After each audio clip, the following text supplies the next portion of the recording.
Friends, I Kuldeep welcome you all to today session of the MIT। और आज का जो इंपॉर्टेंट टॉपिक हम डिस्कस करने वाले हैं वो सुप्रीम कोर्ट का एक बहुत ही इंपॉर्टेंट जजमेंट है, जहां पे सुप्रीम कोर्ट ने ये हेल्ड डाउन करा है कि अगर दो स्पाउस के बीच में एक पर्टिकुलर स्पाउस, हस्बैंड या वाइफ, अगर उनकी कोई बातचीत को रिकॉर्ड करता है तो क्या डाइवोर्स की प्रोसीडिंग्स के अंदर में उनको हम यूटिलाइज कर सकते हैं, नहीं कर सकते। तो ये जो पर्टिकुलर आंसर है सुप्रीम कोर्ट ने अफर्मेटिव में दिया है। एंड बिकॉज यहां पे लॉ के अंदर में एक अपडेट आया है तो हमारे लिए ये एक इंपॉर्टेंट जजमेंट बन जाता है समझने के लिए, सो दैट इसको हम लीगल के अंदर में एज वेल एज आपके जीके के अंदर में अगर क्वेश्चन आए तो उसको यूटिलाइज कर सके। तो चलिए इस पर्टिकुलर जजमेंट को हम कंटेक्स्ट समझते हैं। तो यहां पे कंटेक्स्ट ये है कि एक हस्बैंड वाइफ जिनके बीच में एक डाइवोर्स की प्रोसीडिंग चल रही थी, उसमें हस्बैंड जो है एक पर्टिकुलर फोन रिकॉर्डिंग को एज एन एविडेंस एडमिट कराना चाहता है। अब यहां पे इश्यू ये है कि वो जो पर्टिकुलर रिकॉर्डिंग है वो रिकॉर्डिंग बिना उस स्पाउस के कंसेंट के उसको रिकॉर्ड किया गया था, और अब उसकी प्राइवेसी को ब्रीच करते हुए, ये एलिगेशन है कि ये प्राइवेसी का ब्रीच है, उसको प्राइवेसी को ब्रीच करते हुए वो उसको कोर्ट के अंदर में एडमिट कराना चाहता है। तो कोर्ट ने यहां पे इस पर्टिकुलर केस के अंदर में इस क्वेश्चन को अफर्मेटिवली एडमिट करा है कि अगर यहां पे ऐसी कोई रिकॉर्डिंग होती है तो कोर्ट के अंदर में उसको यूज किया जा सकता है, उसे एडमिट किया जा सकता है, और यहां पे राइट टू प्राइवेसी का भी एडमिशन या राइट टू प्राइवेसी का भी ब्रीच नहीं माना जाता है। और यहां पे कोर्ट ने एक स्पेसिफिक आपके लॉ का हवाला दिया है, जो अभी आपका नया भारतीय साक्ष्य अधिनियम आया है या पुराना जो इंडियन एविडेंस एक्ट है, उसके अंदर में दो स्पाउसेस के बीच में जो बात होती है वो आपके कोर्ट के अंदर में पेश करना अलाउड नहीं होता है। हाउएवर उसके कुछ एक्सेप्शन होते हैं, और डाइवोर्स प्रोसीडिंग्स के अंदर में अगर ऐसी कोई बात होती है तो उसको आप डाइवर्ज कर सकते हो। तो इस पर्टिकुलर केस के अंदर में सुप्रीम कोर्ट किन पर्टिकुलर लीगल प्रोविजंस की बात कर रहा है, डाइवोर्स के क्या ग्राउंड्स होते हैं, क्या यहां पे वो जो पर्टिकुलर ग्राउंड है या यहां पे जो पर्टिकुलर बातें हैं, क्या उनको हम कोर्ट में एडमिट करा सकते हैं, नहीं करा सकते, उसको हम यहां पे डिस्कस करेंगे। Okay, so the context is in front of you कि सुप्रीम कोर्ट ने क्या कहा है कि इवन विदाउट कंसेंट अगर कोई सीक्रेट रिकॉर्डिंग्स करी जाती है तो उसको आप लीगली वेरीफाई करा के, और अगर वो केस से रेलिवेंट है, इररेलेवेंट नहीं, केस से रेलिवेंट है, तो उसको आप कोर्ट के अंदर में पेश कर सकते हैं, वो एडमिसिबल होती है एज एन एविडेंस। और अगर ये सामने से आर्ग्यूमेंट आता है कि यहां पे दो स्पाउस है, उसका राइट टू प्राइवेसी जो है उसका ब्रीच हुआ है, तो वो भी यहां पे कोर्ट ने क्लैरिफाई करा है कि वो एब्सोल्यूट नहीं होता है, और जो पर्सन का राइट टू फेयर ट्रायल है कि एक ट्रायल प्रॉपरली होनी चाहिए, अगर किसी को क्रिमिनल उसका रिपरकशन हो सकता है या डाइवोर्स का कोई केस है तो फेयर ट्रायल के लिए इस टाइप के जो एविडेंस होते हैं वो एडमिसिबल होते हैं, और सामने वाली जो पार्टी है वो राइट टू प्राइवेसी का ग्राउंड यूज नहीं करेगा। यानी कि अब ये चीज हो चुकी है कि एक हस्बैंड वाइफ के बीच में अगर कोई सीक्रेट रिकॉर्डिंग्स है तो जो उसका स्पाउस है वो उसको डाइवोर्स के प्रोसीडिंग्स में एटलीस्ट उसको यूज कर सकता है। हो सकता है आगे जाके ये प्रिंसिपल एक्सटेंड भी कर दिया जाए कि सिर्फ डाइवोर्स के लिए नहीं, बाकी सारे जो केसेस होते हैं, कोई सा भी जो केस हो सकता है दो हस्बैंड वाइफ के बीच में या एक अनरिलेटेड केस हस्बैंड वाइफ का, उस पर्टिकुलर केस में भी ये जो पर्टिकुलर एविडेंस है ये एडमिसिबल हो जाएगा कोर्ट के अंदर। एट द सेम टाइम ये भी पॉसिबल है कि सुप्रीम कोर्ट आगे जाके क्लैरिफाई करे कि इस टाइप की जो सीक्रेट रिकॉर्डिंग्स होती है वो सिर्फ डाइवोर्स के लिए आपकी एडमिसिबल होगी, but for no other purpose also. तो ये भी इसमें हो सकता है, बट करंटली सुप्रीम कोर्ट का जजमेंट है जो हमारे लिए अब रेलिवेंट हो चुका है। तो अगर मैं डाइवोर्स लॉ की बात करूं इंडिया में तो हम इस जजमेंट पे भी जाएंगे, इसके प्रोविजंस पे भी जाएंगे, बट एक बार का डाइवोर्स लॉ जो इंडिया के अंदर में उसको बेसिक समझ लेते हैं। तो इंडिया के अंदर में अगर दो हिंदूज हैं जिन्होंने हिंदू मैरिज एक्ट में शादी करी है तो उनको अगर डाइवोर्स लेना है तो अंडर हिंदू मैरिज एक्ट वो डाइवोर्स ले सकते हैं। तो हिंदू मैरिज एक्ट का सेक्शन 13 है जिसके अंदर में ग्राउंड फॉर डाइवोर्स गिवन है, तो अगर उनमें से एक भी ग्राउंड अप्लाई हो जाएगा तो आप जो दो हिंदूज हैं वो डाइवोर्स ले सकते हैं। सिमिलरली अगर कोई पर्सन है जिसने आपके पर्सनल लॉ के अंदर में शादी नहीं करी है या लेट्स से उन्होंने इंटर रिलीजियस मैरिज करी है, तो ऐसी कोई भी जो आपकी शादी होती है, रिलेशनशिप होती है, वो स्पेशल मैरिज एक्ट के अंदर में आप रजिस्टर कराते हो, तो इसके अंदर में भी डाइवोर्स के प्रोसीडिंग्स या प्रोविजंस या ग्राउंड्स प्रोवाइडेड हैं। और जो हिंदू मैरिज के एक्ट के ग्राउंड्स है करीब करीब सारे के सारे वही ग्राउंड्स आपके स्पेशल मैरिज एक्ट में। और इसके बाद अगर आप किसी माइनॉरिटी कम्युनिटी से बिलोंग करते हैं, जैसे मुस्लिम्स हैं, क्रिश्चियंस हैं, पारसीज हैं, इन सबके केस में इनके पर्सनल लॉज लगते हैं। तो यानी कि जो इनका खुद का रिलीजियस लॉ है जो डाइवोर्स के लिए ग्राउंड्स बताता है, उसकी जो कंडीशंस बताता है, अकॉर्डिंगली ये पर्टिकुलर लोग उस पर्टिकुलर लॉज के अंदर में डाइवोर्स क्लेम कर सकते हैं। ठीक है, तो ये पर्टिकुलर हमारे डाइवोर्स लॉज हैं इंडिया के अंदर में। अब हम यहाँ पे स्पेसिफिकली उन ग्राउंड्स को देख लेते हैं जो हिंदू मैरिज एक्ट या स्पेशल मैरिज एक्ट के अंदर में मेंशन है। और इस पर्टिकुलर केस में जो ग्राउंड इन्वॉल्व हुआ है वो पहला ये आपका क्रुएलिटी का ग्राउंड। तो आपके जो ग्राउंड्स ऑफ डाइवोर्स है करीब 8 ग्राउंड्स हम कह सकते हैं जो लॉ में है, और एक 9th ग्राउंड जो सुप्रीम कोर्ट ने यहाँ पे आपका कोली के नवीन कोली केस के अंदर में प्रोवाइड किया था 2006 में, और जो आज के टाइम में एक लॉ बन चुका है। लॉ से मेरा मतलब यह है कि वो एक्सेप्टेबल हो चुका है as a ground for divorce. ऐसे टोटल 9 ग्राउंड है जिनको हम यहाँ डिस्कस करने वाले हैं। तो पहला जो ग्राउंड है वो है क्रुएलिटी, जिसको हिंदी में कहूं कि एक पर्सन दूसरे के ऊपर पे अत्याचार कर रहा है। तो उस पर्टिकुलर केस में it becomes a ground for divorce. और वेरी इंपॉर्टेंटली सिर्फ फिजिकल क्रुएलिटी मैटर नहीं करती कि मारपीट हो रही है, अगर मेंटल क्रुएलिटी भी है कि यानी कि जो सामने वाला पर्सन है उसको इतना मेंटली टॉर्चर किया जाता है कि अब वो पर्सन साथ में नहीं रह सकता है, तो वो भी ग्राउंड फॉर डाइवोर्स बन जाता है। यानी कि बेसिकली फिजिकल या mental cruelty should leads to cohabitation being unsafe और अनबेरेबल, कि साथ रहना, कोहैबिट कर पाना पॉसिबल नहीं है, तब वो फिजिकल और mental cruelty would lead to divorce. Okay, तो यहां पे जो आपका जजमेंट हुआ है वो ये कह रहा है कि अगर फोन रिकॉर्डिंग इस टाइप की है जिससे फिजिकल या मेंटल क्रुएलिटी के एविडेंस मिलते हैं तो वो एडमिसिबल इन कोर्ट होगा। ओके, सेकेंड है एडल्ट्री। सो एडल्ट्री पहले एक क्रिमिनल ऑफेंस भी था, बट अब वो क्रिमिनल ऑफेंस तो नहीं है, बट एडल्ट्री जिसमें अगर कोई भी एक पर्सन, स्पाउस में से एक भी कोई भी अगर वॉलंटरी सेक्सुअल इंटरकोर्स करता है with someone other than the spouse, तो वो भी आपका ग्राउंड फॉर डाइवोर्स बन जाता है। यानी कि adultery although not a crime is a ground for divorce. Third पे आते हैं डेजर्शन। तो डेजर्शन इज बेसिकली कि यहां पे एक पर्सन जो है उसने अपने स्पाउस को छोड़ दिया है विदाउट एनी रीजनेबल ग्राउंड, और एटलीस्ट 2 साल से वो लोग साथ में नहीं रह रहे हैं। तो अगर डेजर्शन 2 साल से ऊपर का हो चुका है तो it becomes a ground for divorce. तो सेकंड पार्टी जो है वो डाइवोर्स मांग सकता है। नेक्स्ट है कन्वर्जन, जो हिंदू मैरिज एक्ट के अंदर में स्पेसिफिकली प्रोवाइडेड है। वो ये है कि अगर कोई हिंदू है और वो कन्वर्ट करके किसी और रिलीजन में कन्वर्ट हो जाता है तो उस पर्टिकुलर केस के अंदर में भी वो एक पर्टिकुलर ग्राउंड बन जाता है डाइवोर्स का। Next is unsoundness of mind और मेंटल डिसऑर्डर। तो यहां पे अगर किसी कोई कंटिन्यूअसली मेंटल डिसऑर्डर से को फेस कर रहा हो या इंटरमिटेंट भी मेंटल इलनेस है तो वो भी आपका ग्राउंड फॉर डाइवोर्स बन सकता है, प्रोवाइडेड कि यहां पे दोनों का साथ रहना अब अनरीजनेबल है। यानी कि जो सेकंड पर्सन है वो अब साथ में नहीं रह पा रहा है, उसके लिए it is very hard for them to live together. तो इस पर्टिकुलर केस में ये भी एक ग्राउंड बन जाएगा। Next is incurable venerable disease. तो वेनरेबल डिजीज का मतलब क्या है कि ऐसी कोई डिजीज जो स्प्रेड हो सकती है। तो अगर ऐसी कोई disease one of the spouse को है तो सेकंड स्पाउस जो है वो यहां पे डाइवोर्स क्लेम कर सकता है। And seventh is your renunciation of the world. तो ये आपके हिंदू धर्म के अंदर में एक परंपरा है, संन्यास की परंपरा है। तो बहुत बार लोग क्या होता है कि अपने गृहस्थ आश्रम से पहले ही, तो आपके 4 आश्रम होते हैं। अगेन मैं नहीं बता रहा हूं, आप ही बता दीजिए मुझे कि 4 कौन से हिंदू धर्म के अंदर में आश्रम होते हैं। तो जो लास्ट आश्रम होता है, वानप्रस्थ आश्रम होता है, उसमें संन्यास यूजुअली लिया जाता है, बट उससे पहले एक आदमी का गृहस्थ आश्रम भी होता है। तो यहां पे जब पर्टिकुलर एक गृहस्थ आश्रम चल रहा होता है तो बहुत सारे लोग उसको भी फॉलो नहीं करना चाहते और वो अपने वर्ल्ड को त्याग देते हैं, रिनंशिएट कर देते हैं। तो अगर ऐसा कोई भी स्पाउस करता है तो वो भी एक ग्राउंड फॉर डाइवोर्स है। एंड फाइनली जो 8th पर्टिकुलर आपका ग्राउंड फॉर डाइवोर्स है अंडर लॉ, वो है प्रिजम्पशन ऑफ डेथ। तो इन केस लेट से एक पर्टिकुलर स्पाउस है जो लेट से मिसिंग है, उसकी डेड बॉडी नहीं मिली है, बट पिछले 7 साल से वो पर्टिकुलर पर्सन है, उसके बारे में किसी ने कोई सुना नहीं कि लेट से एग्जांपल के लिए कि किसी पर्सन का कोई एक्सीडेंट एक्सीडेंट हुआ था या let's say someone was lost in some crowd और उसको पिछले 7 साल से उसके बारे में किसी की कोई खबर नहीं मिली है कि वो कहां पे है, क्या है, तो इस पर्टिकुलर केस में जो स्पाउस है वो भी लीगली अपने आप को यहां पे डाइवोर्स करवा सकता है, बिकॉज डेड नहीं हुआ है तो एज ऑफ नाउ वो विडो नहीं है या वो पर्सन भी विडोवर नहीं है, तो उस पर्टिकुलर केस के अंदर में आप 7 इयर्स के बाद में अपना डाइवोर्स का एप्लीकेशन पुट कर सकते हो। और प्रिजम्पशन ऑफ डेथ के ग्राउंड के अंदर में ऑल्दो यहां पे डेथ प्रूव नहीं हो बट प्रिज्यूम करी जा सकती है, तो वो पर्सन भी यहां पे आपका डाइवोर्स के लिए एलिजिबल ग्राउंड हो जाएगा। एंड फाइनली जो लास्ट ग्राउंड है जो आपके लॉ में नहीं प्रोवाइडेड है बट सुप्रीम कोर्ट ने नवीन कोहली केस के अंदर में इसको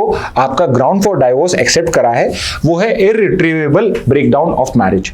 और अभी 24 के अंदर में ये जो स्पेसिफिक केस है शिल्पा शैलेश वर्सेस वरुण श्रीनिवासन 2023 का केस है, वेरी इंपॉर्टेंट केस है आपका। इसके अंदर में सुप्रीम कोर्ट ने मैरिजेस जो ब्रोक डाउन हो चुकी है इररिट्रीवेबली, यानी कि अब उनको वापस से जोड़ा नहीं जा सकता, इतने ज्यादा डिफरेंसेस हो चुके हैं कि अब हम जुडिशियल सेपरेशन या डिफरेंट उनके कंसीलिएशन करा के, मीडिएशन करा के अगर हम चाहें कि ये वापस से साथ आ पाएंगे, सो ये फार फेच्ड आइडिया है। पॉसिबली इस पर्टिकुलर एक्सरसाइज से यहां पे जो डाइवोर्स प्रोसीडिंग्स है वो सिर्फ डिले हो रही हैं, कोई सॉल्यूशन नहीं निकलने वाला है। तो उस पर्टिकुलर केस के अंदर में under article 142 of the constitution, जहां सुप्रीम कोर्ट के पास में प्लीनरी पावर्स होती हैं, एक्सट्रीम पावर्स होती हैं, उस पर्टिकुलर केस के अंदर में जो सुप्रीम कोर्ट है वो इस पर्टिकुलर ग्राउंड पे आपको रिलीफ प्रोवाइड कर सकता है। तो you have to remember this कि ये जो पर्टिकुलर केस है, ये जो पर्टिकुलर आपका ग्राउंड फॉर डाइवोर्स है, अगर इसके अंदर में आपको रिलीफ चाहिए तो आपको डायरेक्टली सुप्रीम कोर्ट को अप्रोच करना पड़ेगा, बिकॉज ये अंडर लॉ नहीं है। तो ना तो हाई कोर्ट ये आपको रिलीफ दे सकता है, ना ही कोई लोअर कोर्ट या फैमिली कोर्ट आपको रिलीफ दे सकता है। ये रिलीफ जो है आपको सिर्फ और सिर्फ आपकी सुप्रीम कोर्ट दे सकती है। एंड यूजुअली ये कब दी जाती है कि 2 पार्टीज ने आपके ग्राउंड्स फॉर डाइवोर्स के लिए अप्लाई करा है, एंड लेट्स से जो ये 8 ग्राउंड्स आपके सामने ये प्रॉपरली एब्सोल्युटली अप्लाई नहीं होते। Yes, there might be situation of cruelty या कोई पर्टिकुलर और रीजन भी हो सकता है, बट लेट्स से कि दोनों में इनकम्पैटिबिलिटी इतनी है कि वो दोनों साथ रह ही नहीं सकते। तो इस स्पेसिफिक केस के अंदर में यहां पे आपको इस ग्राउंड के अंदर में भी डाइवोर्स दिया जा सकता है। ओके, तो ये ग्राउंड्स फॉर डाइवोर्स हो जाएंगे। अब हम आते हैं कि आपका जो एविडेंस एक्ट था या आपका जो अब भारतीय साक्ष्य अधिनियम है, वो आपके admissibility of evidence with regard to communication among spouse के बारे में क्या कहता है। तो जो सेक्शन हमारे लिए इंपॉर्टेंट है वो है section 122 of Indian evidence act, जो बिकॉज भारतीय साक्ष्य अधिनियम में लॉ तो सेम है बट सेक्शन नंबर चेंज हो चुका है, तो सेक्शन है 130। अब आपको मैं पहले ही क्लियर कर देता हूं, ये सेक्शन सिर्फ आपके रेफरेंस के लिए, आपसे सेक्शन नहीं पूछे जाते हैं, तो प्लीज अपना सेक्शन याद करने में टाइम वेस्ट मत करना, ठीक है। तो यहां पे एक तो ये सेक्शन है और एक सेक्शन 65 भी है जो भी हम अभी देखेंगे। तो सेक्शन 122 क्लियरली ये मेंशन करता है कि अगर कम्युनिकेशन अमंग स्पाउस होता है तो कोई भी स्पाउस कंपेल नहीं किया जा सकता है to disclose communication made during marriage. तो अगर हस्बैंड वाइफ के बीच में कोई भी कम्युनिकेशन हुई हो सकता है कि वो एक पर्सन के किसी फ्रॉड के लिए या करप्शन के लिए भी थी, तो उस पर्टिकुलर केस में भी थर्ड पार्टी के इंटरेस्ट के लिए भी, लेट्स से जस्टिस के इंटरेस्ट के लिए भी, आप यहां पे कोर्ट भी यहां पे एक स्पाउस को दूसरे से क्या उसकी कम्युनिकेशन हुई उसको यहां पे डिस्क्लोज नहीं कर सकता है अनलेस वो इन पर्टिकुलर ग्राउंड्स में फॉल करे। तो अगर इनमें से कोई पर्टिकुलर ग्राउंड है तो वो स्पाउसल जो कम्युनिकेशन है उसको डिस्क्लोज किया जा सकता है, अदरवाइज नहीं किया जा सकता है, ठीक है। तो यहां पे आप देखना कि क्या यहां पे सीक्रेट कम्युनिकेशन कहीं पे कवर्ड है या नहीं है, या मैं कहीं पे इसको इंटरप्रेट कर सकता हूं। तो पहला है with consent of the communicating spouse.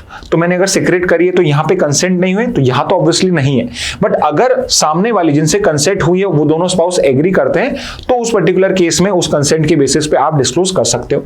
Second is in proceedings between spouses. अगर दो स्पाउसेस के बीच में ही कोई केस चल रहा है तो वहां पे वो पर्टिकुलर चीज डिस्क्लोज करी जा सकती है, यानी इन स्पाउस अगर कोई बात है तो वो करी जा सकती है।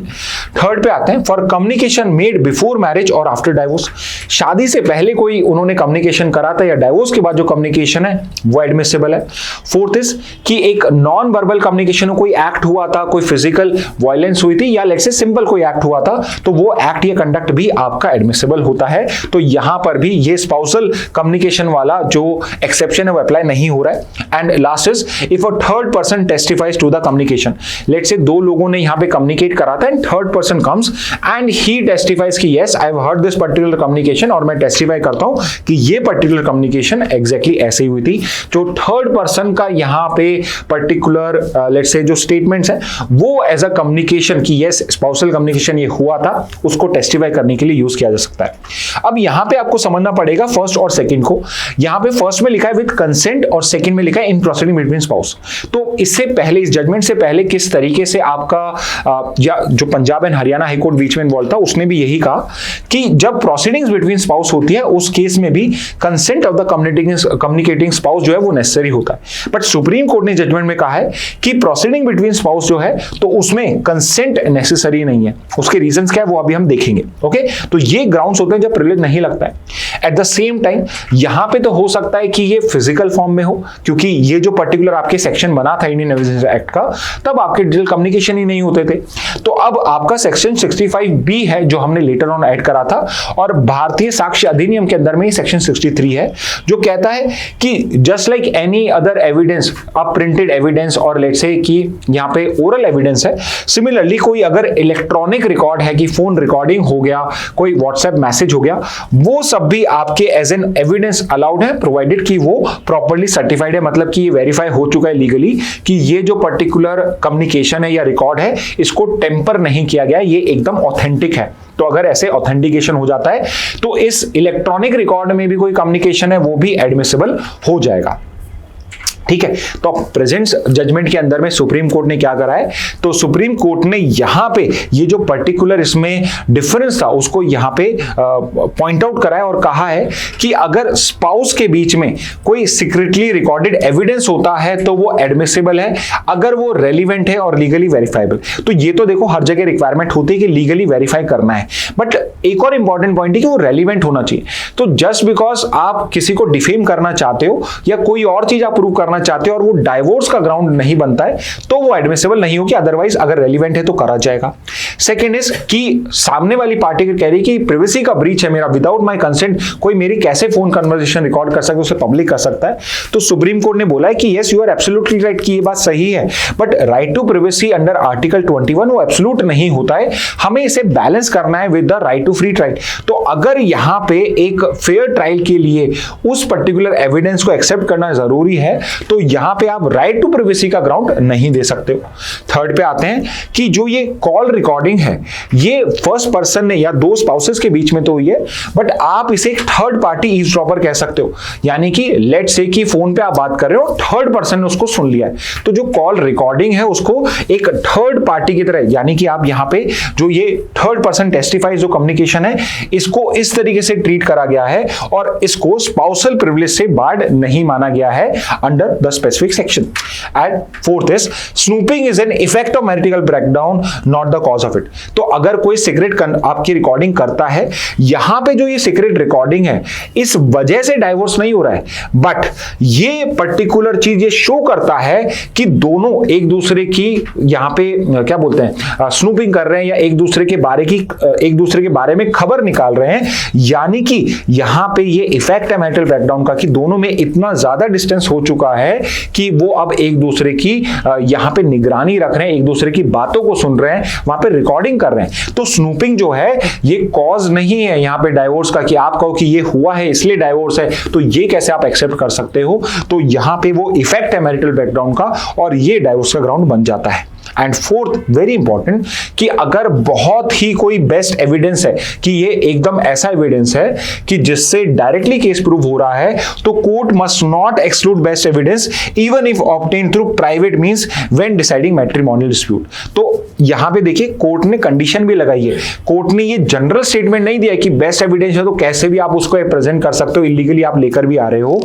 हर कोई चीज आपके एडमिसिबल नहीं होती है, बट मैट्रिमोनियल डिस्प्यूट के अंदर में कोई चीज अगर प्राइवेटली भी ऑब्टेन करी गई है, फॉर एग्जांपल इस तरह से सीक्रेटली भी ऑब्टेन करी गई है, तो अगर वो बेस्ट एविडेंस की कैटेगरी में आता है तो उसको आप एक्सक्लूड नहीं कर सकते हो, उसको आपको करना पड़ेगा। तो यहां पे एक बहुत इंपॉर्टेंट लीगल रीजनिंग यहां पे पुट अप करी गई है बाय द सुप्रीम कोर्ट। ठीक है, अब कंफ्लिक्ट की बात करें तो कंफ्लिक्ट मैं आपको समझा चुका हूं, केस पुट टू स्वामी के अंदर में बोला कि सुप्रीम कोर्ट ने बोला कि right to privacy is a fundamental right, but इस पर्टिकुलर केस में बोला मैरिज के अंदर में it's not absolute.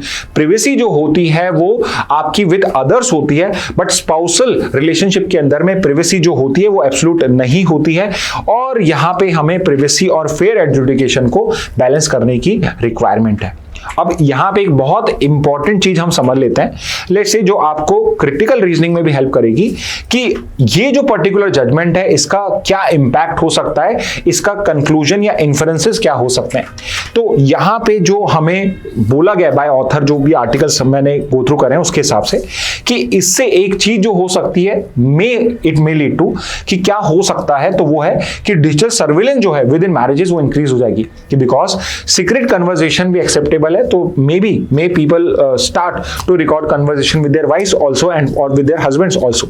Second is very important, parliament has to come up with a clear rules, कि यहाँ पे पार्लियामेंट को क्लियर रूल्स बनाने चाहिए कि अगर इस टाइप का मैट्रिमोनियल डिस्प्यूट है तो उसमें आप किस तरीके से यहाँ पे जो आपके एविडेंस होते हैं उनको कलेक्ट कर सकते हो।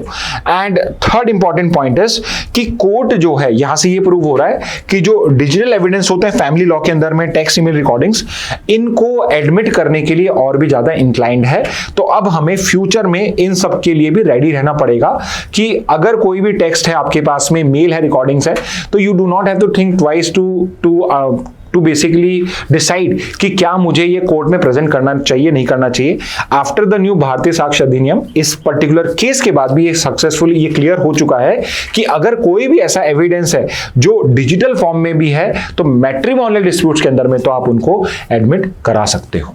ओके, तो यहां ये एक इंपॉर्टेंट सुप्रीम कोर्ट का जजमेंट आया था, बहुत ही रीसेंट चेंज है, अभी अभी न्यूज में चल रहा है, तो आई थॉट कि इसको कवर करना बहुत इंपॉर्टेंट है।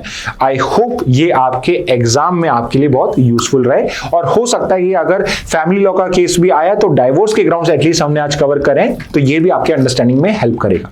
ओके, तो आज के MIT सेशन में सिर्फ इतना ही। हम फिर से मिलेंगे नेक्स्ट वीक में फिर से कोई नए MIT सेशन के साथ। अगेन आप कोई स्पेसिफिक टॉपिक इश्यू करना चाहते हैं तो वो भी आप हमें बताइए।